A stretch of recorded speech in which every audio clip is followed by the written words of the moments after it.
दोस्तों, आपने अपनी जिंदगी में बहुत से गैर मामूली वाकयात सुने होंगे। ये भी मुमकिन है कि उनमें से कुछ घटनाएं आपके साथ भी पेश आई हों, मगर आज मैं जो आपको कहानी सुनाने जा रहा हूँ उसे सुनकर सच में आपके रोंगटे खड़े हो जाएंगे।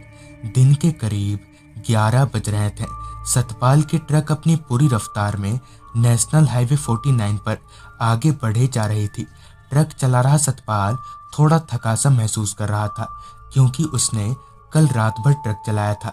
ऊपर से इस सफर में उसका खलासी भी साथ नहीं था और सर पर मालिक का दबाव होने की वजह से सतपाल को ज्यादा देर तक के लिए कहीं भी ट्रक रोकना मुनासिब नहीं लग रहा था। खैर, सतपाल को भी ट्रक खाली करवाने की जल्दी थी, जिस वजह से उसने ट्रक की रफ्तार और भी बढ़ा दी। सतपाल अभी ट्रक चला ही रहा था कि इतने में ही उसका फोन बज उठा। सतपाल ने अपना फोन देखा तो घर से फोन था। उसने फोन उठाया तो फोन पर उसकी माँ थी, जिनसे थोड़ी बातचीत करने के बाद सतपाल ने फोन रख दिया। अब ट्रक चलाते हुए उसे काफी वक्त हो चला था।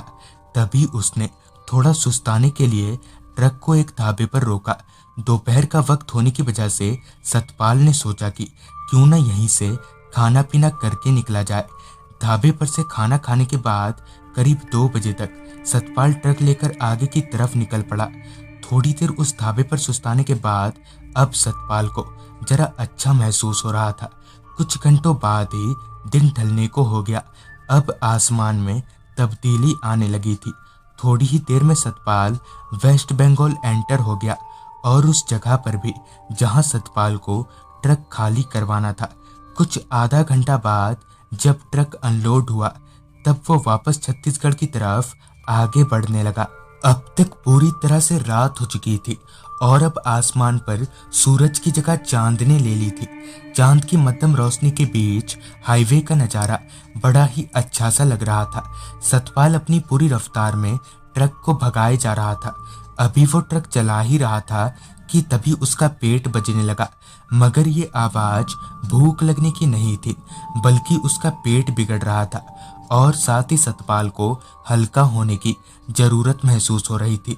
तो पहले तो कुछ देर तक सतपाल ने बर्दाश्त किया, मगर जब नहीं हुआ तब सतपाल ने ट्रक को एक जंगल वाले रास्ते में रोका और पानी का एक बोतल लेकर हाईवे के एक किनारे पर झाड़ियों के पीछे चल दिया और वहीं हल्का होने के लिए बैठ गया। कुछ देर बाद पेट हल्का करके सतपाल वापस ट्रक में आया और आगे बढ़ने लगा।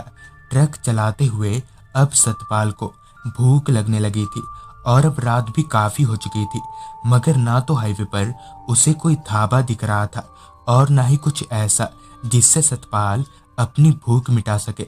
अब हाईवे भी लगभग खाली होने को था। एक आध गाड़ियों को छोड़कर हाईवे पूरी तरह से सुनसान हो रखा था। किसी ढाबे की तलाश में गाड़ी चला रहा सतपाल भूख से तड़पे जा रहा था। तभी उसे कुछ दूर आगे जाते ही एक ढाबा दिखा, जिसे देखकर उसकी सारी तड़प गायब सी हो गई। उसने बिना वक्त जाया किए ट्रक को उस ढाबे पर रोका और जल्दी से ढाबे में जाकर खाने का ऑर्डर दिया।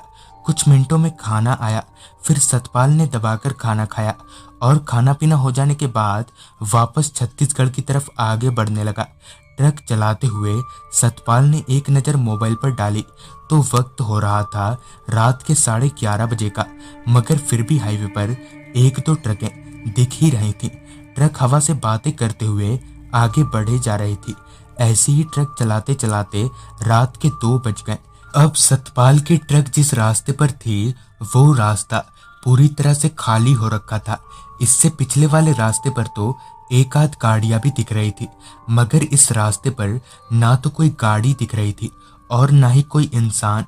सतपाल अभी आगे बढ़ ही रहा था कि उसे दूर रास्ते पर बहुत से लोग खड़े दिखे, जिन्होंने रास्ते को पूरी तरह से घेर रखा था।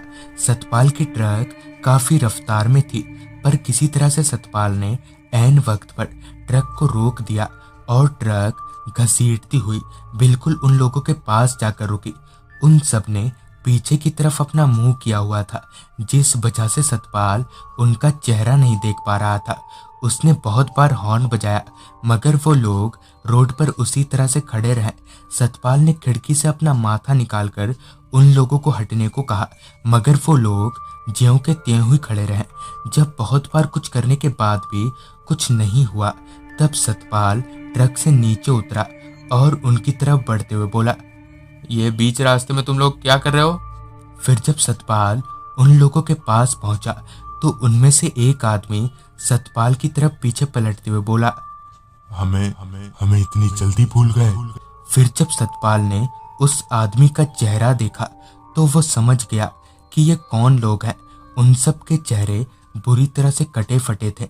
हैरत वाली बात तो ये थी कि वो सब जमीन से ऊपर उठे हुए थे, जैसे उनके शरीर का कोई वजन ही ना हो। सतपाल लगातार उन लोगों से अपने जान की भीख मांगे जा रहा था, मगर तभी उनमें से एक आदमी ने कहा, गलती तेरी नहीं थी। इतना बोलते ही वो सारे लोग सतपाल की आंखों से ओझल हो गए।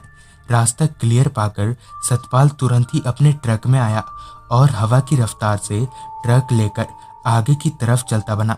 असल में आज से 1 साल पहले उसी हाईवे के ठीक उसी जगह से सतपाल ट्रक को हवा से बातें कराते हुए आगे बढ़ रहा था, मगर सामने हाईवे के एक किनारे पर हाईवे की मरम्मत के लिए मजदूरों को उनका वेतन दिया जा रहा था। सतपाल ने ट्रक की स्पीड कम करने के लिए ब्रेक दबाया, मगर गाड़ी का ब्रेक फेल हो चुका था, जिस वजह से ट्रक पूरी रफ्तार में सड़क पर खड़े मजदूरों को रौंदती हुई आगे निकल गई।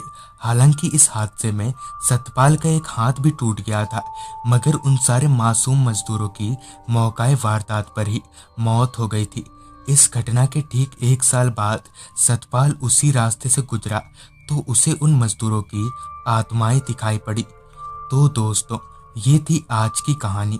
अगर आपके पास भी ऐसी ही कोई कहानियां हैं तो हमारे साथ जरूर शेयर करें। तो मैं आर्यन जल्द ही मिलूंगा आपसे ऐसी ही एक कहानी के साथ।